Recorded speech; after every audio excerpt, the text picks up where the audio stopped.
अध्यात्म ज्योतिष के तमाम दर्शकों को हर हर महादेव। आप सबको सावन के इस पावन पवित्र पर्व पर बहुत बहुत मंगल कामनाएं और शुभकामनाएं। आज हम भगवान शिव की पूजा रुद्राभिषेक हम लोग कैसे करते हैं इसको लेकर के हम लोग चर्चा करेंगे। और मैं प्रयास करूंगा कि एक सीमित समय, कम से कम समय के अंदर आप कैसे नियमित पूजा पाठ कर सकते हैं, उसकी मैं कुछ डीप जानकारी आपको आज के कार्यक्रम में देना चाहूँगा। पिछले कार्यक्रम में मैंने इस प्रकार से काल सर्पदोष की पूजा घर में आप कैसे करें उसको लेकर के भी आज जानकारी दिया था। आज काल सर्पदोष के बारे में भी जो लोग इस पूजा को समझना चाहेंगे वो लोग भी इस रूप में पूजा कर सकते हैं काल सर्पदोष की। ठीक है, तो उसको भी मैं थोड़ा सा बीच में चैप्टर को लूँगा। लेकिन नियमित पूजा हो चाहे श्रावण के महीने की पूजा हो, तो आप कैसे इस पूजा को कर सकते हैं उसके बारे में मैं आपको विस्तार से जानकारी देने वाला हूँ। तो नए दर्शक हैं तो एक छोटा सा निवेदन भी साथ साथ रहेगा कि अगर आप पहली बार चैनल पर विजिट कर रहे हैं तो चैनल को सब्सक्राइब करके बेल आइकन आप जरूर दबा लीजिए, ताकि आने वाले समय में भी चाहे हम अध्यात्म की बात करें, ज्योतिष, पूजा पाठ, रत्न रुद्राक्ष, कोई भी हम चर्चा करते हैं तो उसकी नोटिफिकेशन आपको प्राप्त हो सके। मैंने कुछ खास बिंदु के साथ में, ताकि समय ज़्यादा न लगे, ठीक है ना, उसके साथ मैंने इस को तैयार किया है कैसे हम लोग पूजा करते हैं। तो उसी अनुरूप संक्षिप्त में आप कैसे कर सकते हैं उसको लेकर आप कार्यक्रम में जानकारी ले पाएंगे। कल हमने रुद्राभिषेक लाइव किया था और उसमें भी हमने संकल्प से लेकर के पूरा रुद्राभिषेक हमने एक समय के अंदर लगभग 1.5 घंटे के अंदर उसको हमने, लगभग थोड़ा सा ज़्यादा हो सकता है, लगभग 1.5 घंटे के अंदर हमने वो अभिषेक पूजन हमने संपन्न किया था। तो आज हम कार्यक्रम में बिना समय गंवाए फटाफट चर्चा शुरू कर लेते हैं। सबसे पहले हमें अपने पास में सामग्रियां जो हैं वो निश्चित रूप से तैयार कर लेनी है। सामग्री क्या क्या है वो आप जो है पूजा मंत्रों के साथ हम जो आगे आपको बता रहे हैं उसके हिसाब से आपको सामग्री लेनी है। सामान्य रूप से आपको कुछ अपने पास में एक कटोरी या एक गिलास में अपने को दूध रख लेना है। लगभग एक पात्र में, एक जग में, पतीले, भगोने में जो भी आपको पानी रख लेना है। साफ उसमें गंगा जल की व्यवस्था रख लेनी है। कुछ फूल, गंधाक्षत, पुष्प, भोग लगाने के लिए नैवेद्य, फल, ये सब सामग्रियां आपको रख लेनी है। दुर्बा है, चंदन है, रोली है, अक्षत है, ये सारे सामान आपको रख लेने हैं। विशेष सामग्री में बेलपत्र है, धतूरा, भांग, ये सब आप चढ़ाते हैं तो आप वो सब सामग्री साथ में रख लेना है। सबसे पहले हमें एक पात्र में, 2 छोटे छोटे पात्र में रखना है जल। एक तो आप लोटा रख सकते हैं, एक पंच पात्र भी रख सकते हैं आप। तो पंचपात्र का मतलब है जो जिससे हम आचमनी करेंगे, पवित्रीकरण करेंगे। तो हाथ में हमें जल लेना है और सबसे पहले गंगेश चमने शिव गोदावरी सरस्वती, इस श्लोक को आप पढ़ सकते हैं। नहीं है तो आप मंत्र ओम नमः शिवाय पढ़ सकते हैं। नहीं तो जो भी आपको मंगल श्लोक आते हैं आप उसको पढ़ सकते हैं। नहीं तो गंगाय नमः, यमुनाय नमः, ऐसे करके आप उसको अभिमंत्रित कर सकते हैं। भाव सिर्फ ये है कि हम गंगाधिक शुद्ध नदी के जो जल हैं उससे हम अपने को शुद्ध कर रहे हैं, ठीक है ना, मार्जन कर रहे हैं। ओम अपवित्रः पवित्रो वा सर्वावस्थांगतोऽपि वा यह स्मरेत पुंडरीकाक्षं सवायाभ्यंतर शुचि। भगवान विष्णु के नामों से अपने आप को पवित्र करना है या भगवान शिव के नाम से अपने आप को पवित्र करना है। और उसमें हमें जो उसका भाव है, अभिप्राय है, वो मैं आपको समझा देता हूँ। सवायाभ्यंतर शुचि, इस जल से हम बाह्य रूप से भी और अंदर से भी, दोनों रूप से हम स्वच्छ हो, शुचि हो, पवित्र हो, ऐसा हमें कामना करना है। 3 बार जल लेना है। ओम केशवाय नमः, माधवाय नमः, नारायणाय नमः आचमन करना है और हस्त प्रक्षालन ऋषिकेशाय नमः चौथे बार हाथ धो लेना है। उसके बाद आपको बाएं हाथ में पीली सरसों है तो उसको रखना है, नहीं तो चावल को रखना है और ऐसे बाएं हाथ में रख के दाहिने हाथ से ढक देना है।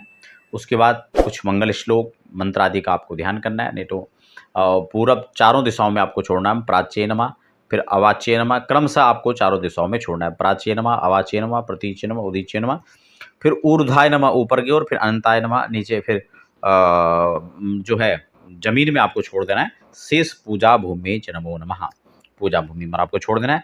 ये इतना आपको करना है। फिर पृथ्वी का पूजन करना है। गंधाक्षत पुष्प छोड़ करके पृथ्वी को प्रणाम करना है। हे पृथ्वी माँ, जो भी प्रार्थना आप अपने हिसाब से, अपने भाव के साथ कर सकते हैं, ठीक है ना, क्योंकि मैं ज़्यादा विस्तार करूँगा तो वीडियो लंबी हो जाएगी। इतना आपने कर लिया। पवित्रीकरण, दिग्रक्षण, पृथ्वी पूजन हो गया। अपने आसन पर जल छोड़ना है, आसन शुद्धि करना है। घंटी, शंख का पूजन करना है। जिनके घर में नहीं है उनको अपने घर में ये चीज़ रखनी चाहिए, ठीक है। दीपक का पूजन करना है। दीपक 2 जलाने चाहिए, एक घी का जला लीजिए, एक आप तेल का जला लीजिए। जो तेल का दीपक है वो दक्षिण दिशा में रखना चाहिए और जो घी का है वो बाईं तरफ रखना चाहिए, ठीक है ना। तो इस प्रकार से आपको ये सब करके स्वस्ति वाचन, स्वस्ति वाचन शब्द का मतलब होता है जो मंगल मंत्र होते हैं। हम लोग पूजा पाठ करते हैं तो वेदों के मंत्र से स्वस्ति वाचन होता है। आप वेद मंत्र नहीं जानते हैं, पूजा पाठ के सामान्य मंत्र और श्लोकों से भी आप जो है स्वस्ति वाचन कर सकते हैं, ठीक है ना। स्वस्ति का मतलब मंगल, ठीक है ना। तो मंगल वाचन आपको करना है। मंगलम भगवान विष्णु, मंगलम गरुड़ध्वज, मंगलम पुंडरीकाक्ष, मंगलायस्तनो हरि। तो ये भी मंगल वाचन है। तो जो भी आपको मांगलिक श्लोक आते हैं, कर्पूर गौरम करुणावतारम, जो भी आते हैं आप पढ़ लीजिए अपने हिसाब से, ठीक है। श्लोक है, मंत्र है, स्वस्ति न इंद्रो वृद्धस्रवाः स्वस्ति नः पूषा विश्ववेदाः। तो इस प्रकार से आपको स्वस्ति वाचन आपको पढ़ना है। अगर आप उसमें इंटरेस्ट रखेंगे, पूजा पाठ से संबंधित कुछ और डीप जानकारी चाहेंगे तो आप मुझे कमेंट में लिखें कि हमें इस बारे में थोड़ा और डिटेल में समझाएं, तो मैं समय अनुसार उस पर और चर्चा करूंगा। देखिए स्वस्ति वाचन ही कैसे हो इस पर, ठीक है। तो स्वस्ति वाचन के बाद हमें जो एक लोटे में हमने आपको कहा था जल रखना है, एक छोटे लोटे में, वो तांबे का हो, पीतल का हो, अष्टधातु का हो या कांसे का हो, उसको उसमें हमने जो जल रखना है उसका पूजन करना है। उसको कर्म पात्र कहते हैं। दो चीज़ें होती हैं, एक तो कलश पात्र होता है, वो कलश अलग विषय है, मैं कर्म पात्र पूजन की बात कर रहा हूँ। इसमें आपने गंधा अक्षत पुष्प दूर्वा कुछ आपने छोड़ना है और इसमें पूजन करना है। इसमें वही मंत्र आप अपने तरफ से पढ़ सकते हैं, गंगे यमुने शिव गोदावरी सरस्वती नर्मदे सिंधु कावेरी जले अस्मिन् सन्निधिम कुरु, है ना। इसमें आकर के गंगादिक नदियाँ सब समावेश हैं। ऐसा कर करके आपने उसको प्रणाम करना है। और कलश का पूजन, उस कर्म पात्र का पूजन करने से पहले विधान ये भी आता है कि आप एक बिंदु जो है रोली का लगाएं जमीन में, फिर उसके ऊपर ट्रायंगल बना दें, त्रिकोण बना लें, फिर उस त्रिकोण के विपरीत एक त्रिकोण बना लें जो षटकोण बन जाएगा। उसके ऊपर गंधाक्षत पुष्प छोड़ के फिर आपको वह पात्र रखना है। तो इतना नहीं भी करेंगे तो सीधा आप गंधाक्षत छोड़ के उसके ऊपर कलश रख सकते हैं। कलश के ऊपर फिर गंध अक्षत पुष्प छोड़ करके और दूर्वा छोड़ के उसको प्रणाम करना है। मत्स्य मुद्रा के द्वारा उसको आच्छादित कर देना, यानी एक हाथ के ऊपर दूसरा हाथ रख करके आपको उसको कर्म पात्रम सुसंपन्नम सुसंपन्नम इतना कह करके कर्म पात्र को आप प्रार्थना प्रणाम करके उसको संपन्न कर देना है। फिर उसी का जो जल है उससे सारी जो सामग्रियां हैं, जो भी सुव्यवस्थित आपकी सामग्री है, उसके ऊपर आपको उस जल का मार्जन करना है, यानी छींटा लगाना है सब में। ठीक हो गया। फिर उसी जल से अर्घ पात्र आपके पास में, तो अर्घ पात्र से भगवान सूर्य को अर्घ देना है। नहीं है तो आप उसी लोटे को, उसी पात्र को उठा करके 3 बार भगवान सूर्य को जल अर्पण करना चाहिए। अब यहाँ पर एक चीज़ और मैं साथ साथ बता देता हूँ, कई लोग सूर्य अर्घ कैसे दें इस पर बहुत सारे व्याख्यान आप सुनते होंगे, है ना। यूट्यूब की भी दुनिया है, उसमें भी एक अलग ही अपना लोगों की विचारधारा है। उसकी वीडियो देख लिया, फिर उसको देख लिया, अपना कुछ नहीं है यूट्यूब का ज्ञान यूट्यूब को ही दे देते हैं। और फिर ग्रहण करने वाले भी समझ नहीं पाते हैं कि हमें किसका समझना है, किसका समझना है। इसीलिए कहता हूँ कि यूट्यूब पर भी कुछ वेरीफाइड चैनल को आप देखा करें, और जो भरोसेमंद आपकी जानकारी जहाँ से मिलती है वहाँ से आप कार्यक्रमों को सुना समझा करें, ठीक है ना। तो उसमें आपको कुछ नहीं करना है। ये कर्म पात्र में हमने क्या डाला, कई लोग कहते हैं उसमें गुड़ डाल दो, सूर्य को अर्घ देते हैं जब, कोई कहता है उसमें चीनी डाल दो। तो अपना अपना ज्ञान सब दे रहे हैं, क्योंकि अपना तो कुछ नहीं है, वो इधर उधर से सुना हुआ ज्ञान है। इसलिए पुस्तक हमारे यहाँ शास्त्र हैं, ठीक है ना, उसका अध्ययन बहुत बड़ी चीज़ है। जो व्यक्ति परंपरागत संस्कृत विद्यालय में पढ़ेगा, 10-12 साल की पढ़ाई करेगा, शास्त्री करेगा, आचार्य करेगा, PhD करेगा, तो वहाँ से जो अध्ययन करके जो निकलेगा वो आपको शास्त्रोचित बातें बताएगा, वहाँ मनमुखी नहीं चलेंगी, ठीक है ना। तो खैर विषय डाइवर्ट हो जाएंगे हम लोग। तो हमें क्या करना है, यानी गंधाक्षत पुष्प, उसमें कुछ नहीं है आपको, इसलिए सूर्य अर्घ जो आप देते हैं उसमें केवल आप रोली डाल सकते हैं, और आपको डालना तो आप लाल फूल डाल सकते हैं, गुलाब का है, कनेर का, जो भी है। उस जल से आपको अर्घ प्रदान करना है। 3 बार आपको जल छोड़ना है और मंत्र ओम ऐहि सूर्य सहस्रांशो तेजोराशि जगतपति अनुकंप्य माम भक्त्या ग्रहण अर्घ दिवाकर। हे भगवान सूर्य, आपको अर्घ प्रदान कर रहे हैं, आप हमारे ऊपर कृपा रखें, ठीक है ना। इतना मंत्र आपको नहीं आ रहा है तो ओम सूर्याय नमः, ओम भास्कराय नमः, भानु भास्कराय नमः, ग्रहणी सूर्याय नमः, आदित्याय नमः, ऐसे आप भगवान के जो नाम हैं उनके पर्यायवाची नामों के द्वारा, अलग अलग नामों के द्वारा आप भगवान को अर्घ चढ़ा सकते हैं, सिंपल वे। ओके, सूर्य अर्घ हो गया, भगवान को प्रणाम कर दिया, और उसके बाद इस तरह से करके हाथ दोनों उठा करके आप भगवान को प्रणाम करने के बाद इस तरह से उपस्थान कर सकते हैं। इसका एक विशेष मीनिंग है, आपने देखा होगा, ये हमारे हाथ में जो है ना, ये अलग अलग खाने बने हुए हैं, अलग अलग पार्ट बने हुए हैं। सोलर प्लांट आपने देखा होगा, जो ऊर्जा के लिए लगाया जाता है, सौर ऊर्जा प्लेट, उसमें इस प्रकार के खाने होते हैं और उसी से रश्मियों को ग्रहण करके उसमें ऊर्जा तैयार होती है। अब वही ऊर्जा फिर आपके यहाँ घर में लाइट जला रही है, पंखे चला रही है, मशीन चला रही है, ठीक है ना। तो हाथों में भी ऊर्जा इस प्रकार से हम शोषित करते हैं। भगवान सूर्य की ऊर्जा है जो आपको अनेक प्रकार से आदि व्याधि रोग शोक इन सब से बचाती है और बहुत कुछ, ज़्यादा डिटेल में नहीं बताऊंगा, ठीक है ना। तो बहुत कुछ करती है शॉर्ट में। तो ये हमने कर लिया, क्रम पात्र पूजन हो गया और उसके बाद हमने उसी जल से सूर्य अर्घ दे दिया। उसी जल से हमने हाथ में लेकर के या अर्घ पात्र में लेकर के और उस जल के ऊपर गंध अक्षत पुष्प दुर्बा कुछ दक्षिणा, ठीक है ना, और ये सब चीज़ें हमें रखनी है और फिर हमें करना है संकल्प, ठीक है। तो संकल्प करना है। संकल्प के लिए तो वैसे मैंने अलग से वीडियो पहले बना दी थी जो संक्षिप्त शॉर्ट में था, लेकिन आज भी थोड़ा सा बता देता हूँ। संक्षिप्त में बता रहा हूँ क्योंकि अगर संकल्प ही स्पेशली थोड़ा देखना है तो आप उस वीडियोस को जाकर देख सकते हैं। 2 मिनट का वीडियो है, उसमें संस्कृत में भी बना रखा है और हिंदी में बना रखा है। कई लोग कहते हैं हिंदी में कर सकते हैं, तो ठीक है, न करने से तो कुछ भी सही है। पहले LKG में एडमिशन ले लो, ठीक है ना, धीरे धीरे कॉलेज में भी हो जाएगा। तो हम सोचेंगे कि नहीं यार हमारा बस का वहाँ तक पहुँचना ही नहीं है तो हम स्कूल में एडमिशन ही ना लें, तो वो तो कोई होशियारी और समझदारी नहीं है। तो धीरे धीरे शुरुआत आप कर सकते हैं, ठीक है ना, कहीं से भी।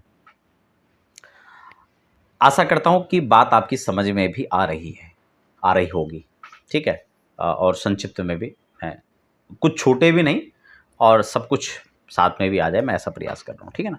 तो संकल्प हमने कैसे करना है, हाथ में मैंने आपको बता दी सामग्री आपको रखनी है। क्या क्या बताया आपको, गंध अक्षत पुष्प दूर्वा कुछ दक्षिणा, इसमें जौ तिल आदि भी आप रख सकते हैं। तो ये चीज़ें आपने रखनी है हाथ में और उसके बाद संकल्प करना है। भगवान विष्णु का 3 बार नाम उच्चारण करना है, ओम विष्णवे नमः, ओम विष्णवे नमः, विष्णवे नमः। उसके बाद आपको अद्य श्री ब्राह्मणोन्नी द्वितीय परार्धे श्री श्वेत बारहा कल्पे विवस्वत मंत्रे अष्टाविंशतितमे युगे कलयुगे आपने स्मरण करना है कि हम कलयुग के कली प्रथम चरणे, इसके प्रथम चरण में जम्बूद्वीप पे भारतवर्ष में अपने राज्य का नाम लेना है। हम इस राज्य में बैठ करके, जैसे कि मैं इस समय उत्तराखंड में हूँ तो उत्तराखंड राज्य, ठीक है ना, उत्तराखंड प्रदेश है। और जो जनपद है उस जनपद का नाम, मैं ऋषिकेश में हूँ तो ऋषिकेश नगरे अपने इस समय कार्यस्थल पर बैठा हूँ तो वहाँ का नाम आपको लेना है। आप अपने घर में बैठे तो अस्मिन भवने, आप अपने मंदिर में बने किसी मंदिर में बैठे हैं तो उस मंदिर का नाम मेंशन करना है, ठीक है ना। भगवत सन्निधो, क्योंकि भगवान की सन्निधि में हम बैठे हैं तो आपको ये सब मेंशन करना है वहाँ पे कि मैं व्यक्ति इस समय उत्तराखंड राज्य के इस स्थान पर बैठ करके भगवान सांब सदाशिव की प्रसन्नता के लिए, अपने आयु आरोग्यता के लिए, सद्बुद्धि सद्विद्या के लिए, भगवत प्रीत्यर्थ भगवान सांब सदाशिव प्रसन्नता के लिए, नवग्रह जनित बाधाओं से निवृत्ति पाने के लिए और अपने उत्तरोत्तर कार्य में सफलता प्राप्त करने के लिए मैं भगवान शिव का यथाविधि के द्वारा पूजन कर रहा हूँ। भगवान सांबस्ता से मुझे इस पूजन का संपूर्ण फल प्राप्त हो और महादेव कृपा करें। सर्वे भवन्तु सुखिनः, सर्वे सन्तु निरामया, सर्वे भद्राणि पश्यन्तु मा कश्चित् दुःख भाग् भवेत्। ये ऋषियों के सूत्र हैं। ऐसी भावना के साथ संकल्प हमने गणेश जी को अर्पण कर देना है। अगर भगवान शिव का शिवलिंग ही सामने है तो वहीं पर हमें इस संकल्प को छोड़ देना है। तो बड़ा संक्षिप्त मैंने आपको संकल्प बता दिया, ठीक है ना। उसमें अपना नाम गोत्र ये आप सब मेंशन कर दीजिए, मैं इस नाम का इस गोत्र का और ये काम कर रहा हूँ, ठीक है ना। तिथि वार नक्षत्र का भी आपको ध्यान हो तो वो भी आप मेंशन कर लीजिए, नहीं है तो फिर जय श्री राम।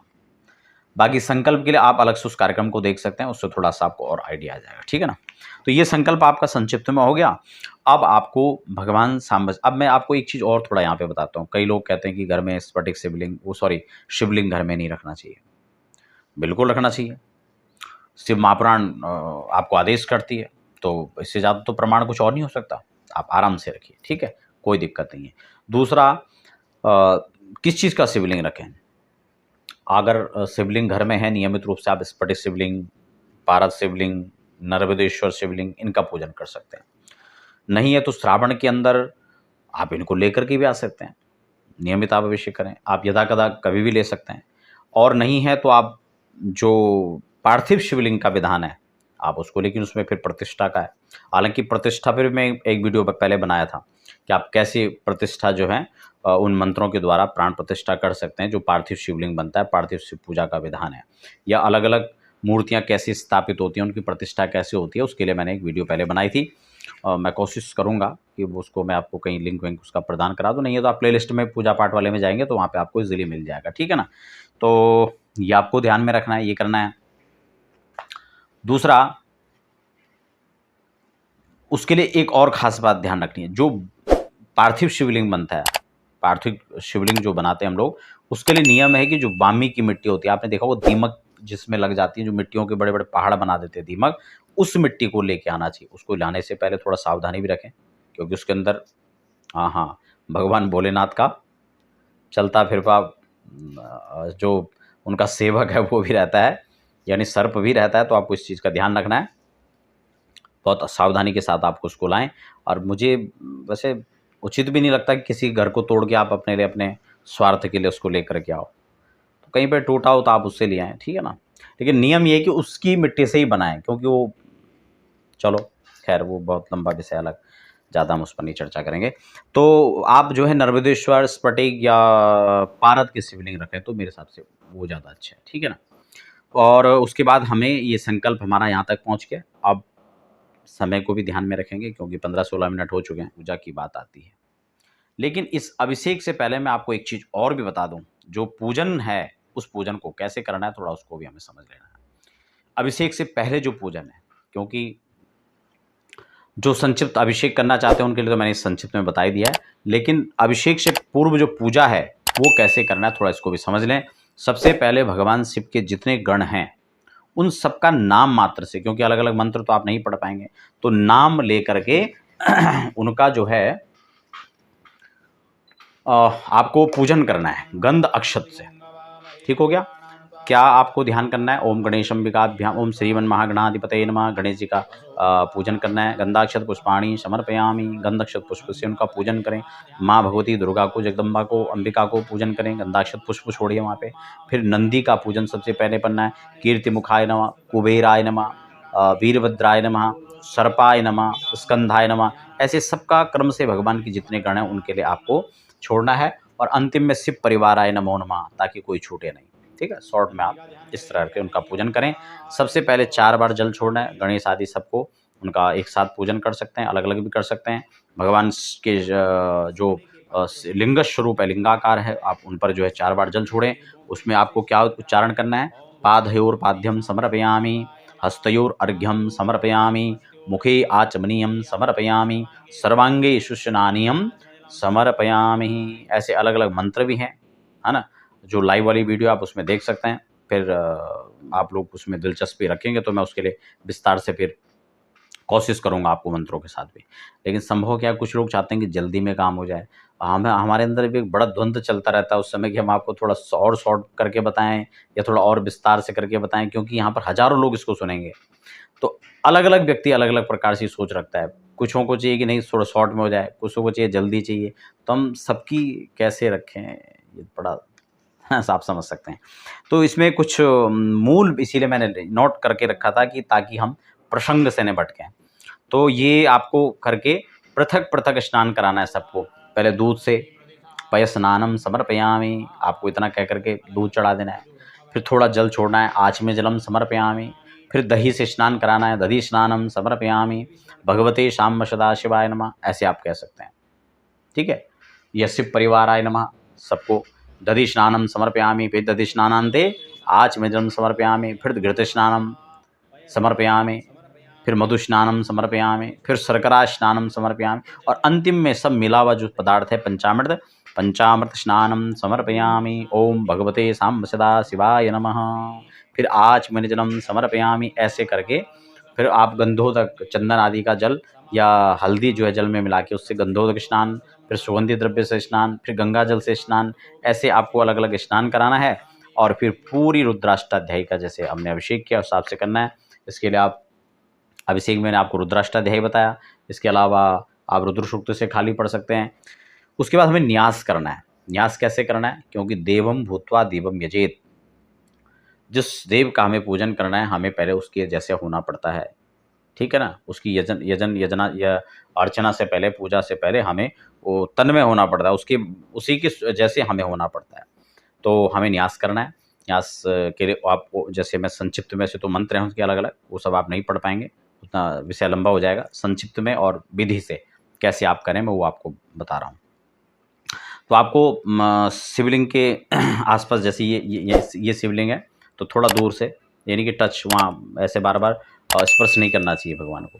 तो दूर से थोड़ा ऐसे आपको हाथ लगा कर रखना है और ओम नमः शिवाय हृदयाय नमः, ओम नमः शिवाय शिरसे स्वाहा, ओम नमः शिवाय शिखाए वषट, ओम नमः शिवाय कवचाय हुम, ओम नमः शिवाय नेत्रत्राय वकट, नेत्रों पर लगाना है, और ओम नमः शिवाय ऐसे सिर के ऊपर से घुमा करके और अस्त्राय फट। क्लियर हो चुका है? तो ये इस प्रकार से आपको न्यास करना है। देवम भूत्वा देवम यजेत, प्रभु का स्मरण करते हुए, भगवान के मूल मंत्रों का उच्चारण करते हुए इस प्रकार से आपको यजन करना है। उसके बाद ध्यान भगवान का करना है, जो भी श्लोक आपको आता है। मुझे लगता है कि कर्पूर गौरम करुणावतारम संसार सारम भुजगेंद्रहारम सदा वसंतम हृदयारविंदे भवम भवानी सहितम नमामि, भवम भवानी सहितम नमामि। मैं माँ पार्वती के साथ भगवान शिव को प्रणाम करता हूँ। यह श्लोक मुझे लगता है हर व्यक्ति को लगभग आता है, क्योंकि हम भी जब छोटे छोटे बच्चे थे तो हमें तब भी यह श्लोक घर में याद कराया गया था, सब लोग पढ़ते थे तो हमें याद हो गया था। तो ऐसे ही ये श्लोक मुझे लगता है सबको लगभग याद होता है। आध्यात्मिक चेतना है, खूब जागृति है, आप लोग तमाम अच्छे अच्छे लोगों से जुड़े हुए हैं, अच्छे समाज से जुड़े हैं, अच्छे परिवार के संस्कार हैं, तो बहुत सारे और भी श्लोक आपको आते होंगे। नहीं आता है तो ये श्लोक तो आपको आता ही है। जिनको नहीं आता होगा 2-4 लोग वो पढ़ करके याद कर सकते हैं। तो इस श्लोक को पढ़ करके आप जो है भगवान शिव को प्रणाम करें। श्रृंगी पात्र जो है अभिषेक का पात्र होता है, उसको आप गंधाक्षत लगा करके उसका पूजन करें। परिवार के सभी सदस्य बैठे हैं तो उसमें एक मौली आप धागा बांध सकते हैं, उस सबको पकड़ा दें, ठीक है ना। तो वो एक करंट जो है सबको फैलता रहेगा, ठीक है ना। तो ये तार होती है ना, उसकी फिटिंग कहीं है, धीरे धीरे फिटिंग करके कहाँ तक, तो बल्ब कहीं और जल रहा है, स्विच कहीं और लगा हुआ है। तो इस तरह से ये एक कनेक्शन का एक तरीका है, ताकि सब लोग अभिषेक में सम्मिलित हो सकें। और फिर आपको ध्यान करके विशेष पूजा उसका आपको करना है श्रृंगी पात्र का, और फिर अभिषेक करना है। अभिषेक के लिए 16 मंत्र जो रुद्र सूक्त के हैं वो मैं अलग से पहले वीडियो बना चुका हूँ, और बाकी 16 मंत्र जो हैं वो मैं अभिषेक के इसमें डाल दूंगा, ताकि आप उससे अभिषेक कर सकें।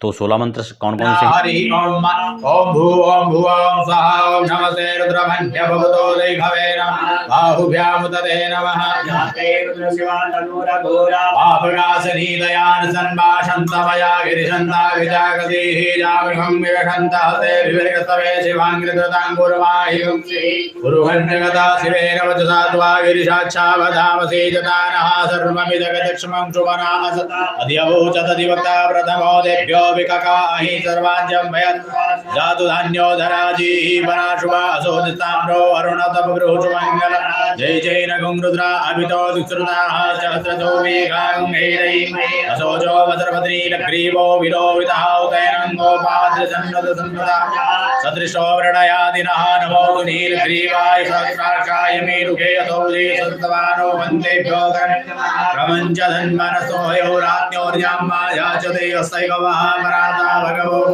विजयन्दनो कपर्दिनो विचल्यो भाणवा अनेतरं निसजाय भावृषनिखङ्गतिः जानते तरुणमीरुष्टवान् बभूवते धनो देयास्मान् विश्वतस्तमशुमया भरिभुज हरिते धन्मनो हे दृश्वान्नवृणतु विश्वत अतो जयगुरुस्तवारे अस्मन्निधेहितम् अवदते दर्शगुं सहस्राक्षसुदे कुदे निसज्जल्यानामुखादिभुवनान् नमस्त आयुधाय नाथदाय कृष्णवीभाभ्यामुदते नमो बाहुभ्यां नवनन्दने मानो महन्तमुत मानो अर्वकं मानो क्षन्तमुत मानो क्षितं मानो वदेः वितरं रुद्ररीरिकः मानस्तोके तनये मान आयुमानो घोघुमानो स्वे भुरीरिकः मानो वीरं सतमित्वा हवामहे। भगवते शाम सदा शिवाय नमः। बोलो शंकर भगवान की जय। इस प्रकार से जो रुद्र सूक्त है, इस रुद्र सूक्त से आप अभिषेक कर सकते हैं, और पूरा रुद्राष्टाध्यायी जो भगवान के सुंदर वाणी है अष्टाध्यायी, आप उससे भी अभिषेक कर सकते हैं, और रुद्र सूक्त से भी कर सकते हैं जो हमने सूक्त पढ़ा। नहीं है तो आप उस समय उस सूक्त को चला दें और उसका उस समय अभिषेक करें। और ऐसा नहीं है तो ओम नमः शिवाय आप 108 1008 बार पढ़ करके उससे भी जलाभिषेक कर सकते हैं। अलग अलग चीज़ों के लिए, अलग अलग कामनाओं के लिए अलग अलग प्रकार से पदार्थ भी अभिषेक के लिए प्रशस्त किए गए हैं। जैसे कि सामान्य रूप से सुख शांति ऐश्वर्य वृद्धि के लिए हम अपना सामान्य रूप से जल और गंगा जल और दुग्ध से अभिषेक करते हैं। सामान्य जो अभिषेक होता है वो इसी से होता है। विशेषकर महालक्ष्मी की प्राप्ति के लिए, धन धान्य की वृद्धि के लिए जो लोग अभिषेक करते हैं वो गन्ने का रस उसमें प्रशस्त माना गया है। अगर किसी को स्वास्थ्य की दिक्कतें चल रही हैं, लंबे समय से आदि व्याधि चल रही हैं, उससे मुक्ति पाना चाहते हैं, रोग से पीड़ित हैं, उससे मुक्ति पाना चाहते हैं, तो उसमें गिलोय के रस का अभिषेक बहुत श्रेष्ठ माना जाता है। तो ऐसे जो है संक्षिप्त में अलग अलग, शत्रुओं से परेशान है तो तेल का अभिषेक माना गया। तो ऐसे अलग अलग पदार्थ भी हैं, लेकिन सामान्य रूप से आप गंगा जल या जल और दूध मिला करके अभिषेक कर सकते हैं। सामान्य मंत्र ओम नमः शिवाय से आप अभिषेक कर सकते हैं। इस प्रकार से अभिषेक आप करें। फिर उत्तरांग न्यास जैसे पहले बताया था, ओम नमः शिवाय हृदयाय नमः, ओम नमः शिवाय शिरसे स्वाहा, ओम नमः शिवाय शिखाय वषट, ओम नमः शिवाय कवचाय, हम दोनों कवचों को स्पर्श करना है। ओम नमः शिवाय नेत्रत्राय वट, अपने नेत्रों पर लगाना है। और ओम नमः शिवाय अस्त्राय फट। इस प्रकार से करके आपको जो है न्यास करना है, फिर वही ध्यान करना है। और अब यहाँ पर विशेष पूजा की बात आती है और भगवान का पूजन करेंगे। कुछ पुष्प भी आप जो है इसमें ले सकते हैं और थोड़ा थोड़ा भगवान के ऊपर आप पुष्प और चावल छोड़ेंगे, ठीक है। और नमः या पूजयामि जहाँ पे जो शब्द आएगा उसको आप प्रयोग में लेंगे, ठीक है। ओम भगवते सांब सदा शिवाय नमः, ओम अघोराय नमः पूजयामि, ओम पशुपतये नमः पूजयामि, ओम सर्वाय नमः पूजयामि, ओम विश्वरूपाय नमः पूजयामि, ओम विश्वरूपिणे नमः पूजयामि, ओम त्र्यंबकाय नमः पूजयामि, ओम कपर्दने नमः पूजयामि, ओम भैरवाय नमः पूजयामि, ओम शूलपाणिने नमः पूजयामि, ओम ईशानाय नमः पूजयामि, ओम महेश्वराय नमः पूजयामि, ओम उमाय नमः पूजयामि, ओम शंकर प्रियाय नमः पूजयामि, ओम पार्वत्यै नमः पूजयामि, ओम गौर्यै नमः पूजयामि, ओम काल्ये नमः पूजयामि, ओम कालिंदे नमः पूजयामि, ओम कोटर्ये नमः पूजयामि, ओम विश्वधारणे नमः पूजयामि, ओम ह्रां नमः पूजयामि, ओम ह्रीं नमः पूजयामि, ओम गंगाय नमः पूजयामि। ओम अब भगवान के जो है अंगों का पूजन है, गंध अक्षर से आप करेंगे। ओम ईशानाय नमः पादो पूजयामि, ओम शंकराय नमः जंघे पूजयामि, ओम शिवाय नमः जानुनीं पूजयामि, ओम शूलपाणे नमः गुल्फो पूजयामि, ओम संभवे नमः कटिं पूजयामि, ओम स्वयंभुवे नमः गुह्यं पूजयामि, ओम वामदेवाय नमः नाभिं पूजयामि, ओम विश्वकर्तरे नमः उदरं पूजयामि, ओम सर्वतोमुखाय नमः पार्श्वे पूजयामि, ओम स्थानवे नमः स्तनो पूजयामि, ओम कंठाय नमः कंठं पूजयामि, ओम शिवात्मने नमः घं पूजयामि, ओम त्रिनेत्राय नमः नेत्रे पूजयामि, ओम नागभूषणाय नमः शिरा पूजयामि, ओम देवादेवाय नमः सर्वांगं पूजयामि, ओम गणपतये नमः पूजयामि। भगवान के जितने गण हैं सबका पूजन करेंगे, आप भी पूजयामि कहेंगे। ओम कार्तिकाय नमः पूजयामि, ओम पुष्पदंताय नमः पूजयामि, ओम कपर्दने नमः पूजयामि, ओम भैरवाय नमः पूजयामि, ओम शूलपाणिने नमः पूजयामि, ओम ईश्वराय नमः पूजयामि, ओम दंडपाणिने नमः पूजयामि, ओम नंदिने नमः पूजयामि, ओम महाकालाय नमः पूजयामि, ओम सर्वाय चित्तमूर्तये नमः पूजयामि, भवाय जलमूर्तये नमः पूजयामि, ओम रुद्राय अग्निमूर्तये नमः पूजयामि, ओम उग्राय वायुमूर्तये नमः पूजयामि, ओम भीमाय आकाशमूर्तये नमः पूजयामि, ओम पशुपतये यजमानमूर्तये नमः पूजयामि, ओम महादेवाय सोममूर्तये नमः पूजयामि, ओम ईशानाय सूर्यमूर्तये नमः पूजयामि। अब जो है यह पूजन संपन्न हो चुका है। ओम बोल शंकर भगवान की जय। अब जो है इस प्रकार से आपने पुष्प लेकर के या दुर्वा से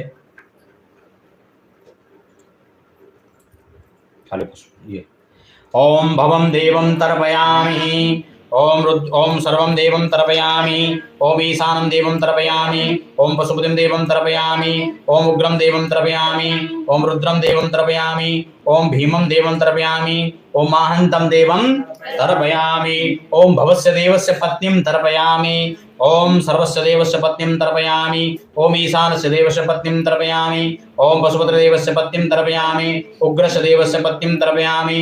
रुद्रस्य देवस्य पत्नीं तर्पयामि। भीमस्य देवस्य पत्नीं तर्पयामि। महतो देवस्य पत्नीं तर्पयामि। बोल शंकर भगवान की जय।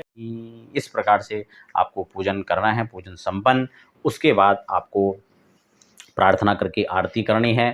आरती करने के बाद आप आरती में कोई भी वैदिक आरती या ओम जय शिवोमकारा इस आरती को आप कर सकते हैं।